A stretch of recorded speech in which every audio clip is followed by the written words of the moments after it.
देश तो अब जानने लगा है। अब बहुत कुछ उसे बताने की आवश्यकता नहीं पड़ती है।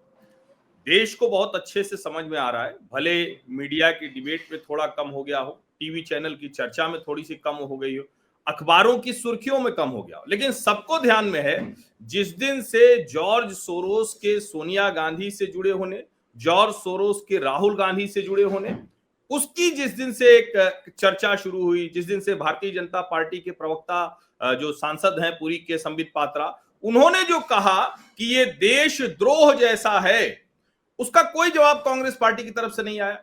अडानी अडानी के लोगो, अडानी अडानी की टी शर्ट, अडानी अडानी का बैग और पता नहीं फिर क्या क्या हुआ, लेकिन उस सब को छिपाने के लिए कोशिश चल ही रही थी। तब तक एक और गहरा घाव लग गया, या कहें कि बहुत गहरे उतर गया वो। और वो घाव लगाया किसने? जिसकी छवि भी थोड़ी आक्रामक है, जिसकी छवि भी थोड़ी तानाशाह जैसी है, और वो नाम है देश के गृह मंत्री अमित शाह का। अमित शाह का संविधान पर राज्यसभा में दिया हुआ भाषण, वो राजकिशोर मुझे लगता है कि दोनों भाई बहनों को चुभा, पूरे इकोसिस्टम को चुभा, और चुभा हर उस सांसद को, हर उस व्यक्ति को जिसको लगा कि अरे ये तो हमारा नेता तो कुछ बोला ही नहीं, तो क्या करें, तो चलो धक्का मुक्की कर लेते हैं। और दुर्भाग्य ये, निश्चित तौर पर ये पुलिस की जांच में सामने आएगा, एजेंसी जांच करेंगी तब सामने आएगा, लेकिन जो दिख रहा है राहुल गांधी उसकी अगुवाई करते दिखे। नेता प्रतिपक्ष के तौर पर ये एलिवेशन तो हमने नहीं उम्मीद की। हमने तो सोचा था नेता प्रतिपक्ष के तौर पर थोड़ा ज्ञान आएगा, और मैं 3 शब्द कहता हूं, भाव भंगिमा, कार्य व्यवहार और संसदीय ज्ञान। इन तीनों ही पैमाने पर राहुल और प्रियंका ने बहुत निराश किया, या कहें कि निराशा से ज्यादा वो पूरी निराशा कांग्रेस पार्टी को दी, और उसका दुष्परिणाम ये कि यहां तक बात पहुंची जो आपने शब्द इस्तेमाल किया, बिल्कुल सड़क छाप राजनीति हो गई, दुर्भाग्यपूर्ण।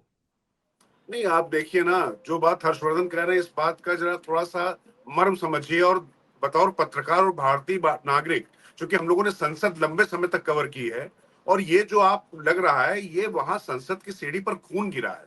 और ये जो खून ऐसा नहीं गिरा है, चूंकि कुछ लोगों के मुंह में बिना किसी ज्ञान के, बिना किसी दायित्व बोध के जिस तरीके का सत्ता का खून लग गया है, उस खून की प्यास बुझाने के लिए ये वहां पर रक्त गिरा है। और उसके बाद जिस तरीके की भाव भंगिमाएं जो हर्षवर्धन ने की, मैं बिल्कुल 100% सहमत हूं।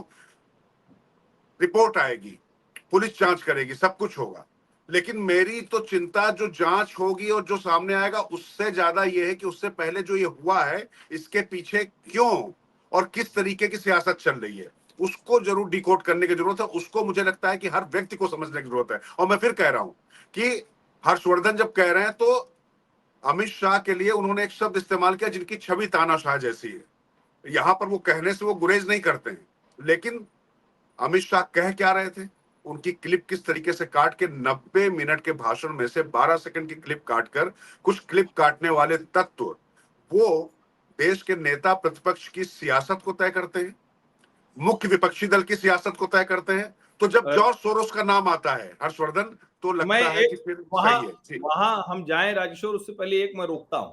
हम्म, क्लिप कटुआ कुछ चिरकुट टाइप लोगों के लिए इस्तेमाल किया जाता था, हम्म, लेकिन क्लिप कटुआ अगर एक पार्टी हो जाए, हम्म, क्लिप कटुआ देश की मुख्य विपक्षी पार्टी हो जाए, और मैं फिर कह रहा हूं, जैसे कई लोग कह रहे हैं कि भाजपा का भी आईटी सेल तो काटता है, बिल्कुल काटता है, दोनों आईटी सेल कोई कसर नहीं छोड़ते हैं। और आज का समय ऐसा है कि एक से एक कटिंग चलती है। हो सकता है कि हम लोग बात कर रहे हैं, हमारे शो में से कोई एक हिस्सा काट ले, ठीक है, बिल्कुल। आप काट लीजिए, जनता उसको संदर्भ में देखेगी। लेकिन ये जो क्लिप काटी गई है, ये संविधान पर हो रही बहस में, चर्चा में, सदन के भीतर है। ये प्रिविलेज बिल्कुल ऑफ राज्यसभा है, ये प्रेरोगेटिव है। और मुझे लगता है कि ये क्लिप कटुआ का जो काम कांग्रेस पार्टी ने किया, उनकी आईटी सेल ने किया, ये ज्यादा खतरनाक नहीं, वही तो मैं कह रहा हूं कि आप सोचिए कि ये किस किस्म की हताशा है, किस किस्म की जो है आतुरता है, और कितना परेशान है ये लोग कि इस स्तर तक चले आए। और भाई अगर आपत्ति थी ना, तो मैं सबसे पहले सवाल उठाता हूं कि 90 मिनट तक जब भाषण चला, तो उस समय मल्लिकार्जुन खड़गे से लेकर नेता जो वहां प्रतिपक्ष है राज्यसभा में, वहां पर सोनिया गांधी और तमाम बड़े नेता थे, किसी को समझ में आया? बस एक बार वो खड़े हुए जब कहा, तो बल्कि अमित शाह ने उनकी और मजे ले लिए, बोले हाँ लीजिए लीजिए, हम तो चाहते हैं। और है। देखिए, बार बार वो एक कहावत कही जाती ना, एक कि बुत हमको कहे काफिर, अल्लाह की मर्जी है। अल्लाह की भला मर्जी। अंबेडकर पर बात कौन कर रहा है? Look who is speaking.